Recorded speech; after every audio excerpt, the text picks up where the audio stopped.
Welcome to What the Fuck. Do you have any questions?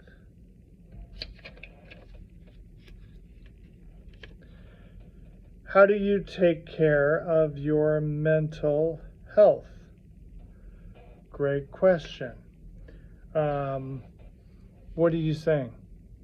Are you saying I need to what? Because what are you saying? No, seriously. Good question. I don't think there has been nor will there be a day when I get to some point where I think like, I got this. It's really a different journey every single day.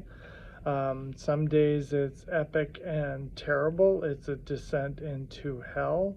Some days it's kind of blissful and I'm full of gratitude.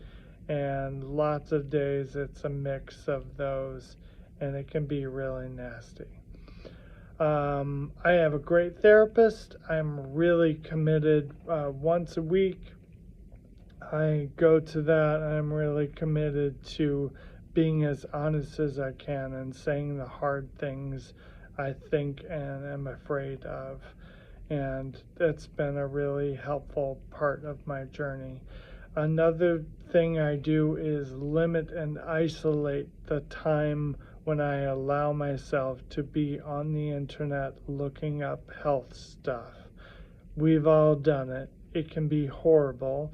And I spent a lot of time, and it was really horrible with this, on the journey to finally getting an almost diagnosis. So it's a certain day, a certain amount of time I get to read about a study or read about a drug, something like that. That has been really helpful. Also, giving myself space and permission to grieve has been really helpful. And then when I feel like I've cried over the thing, I also try to kind of turn and be a scientist and notice what happened, and that helps me sort of move on with my day till the next thing that I grieve over an hour later happens. Welcome to What the Fuck.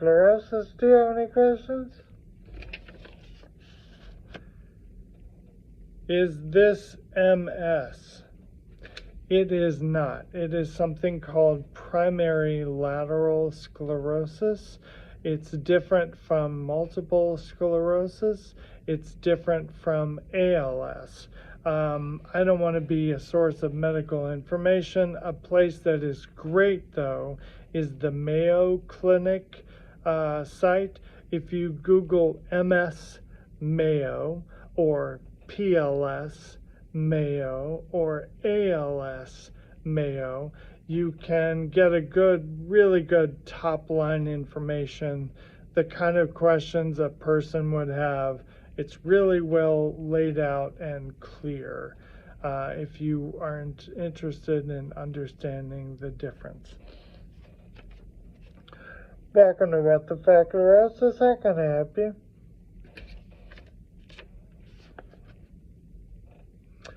Which of the symptoms of PLS are you most scared of?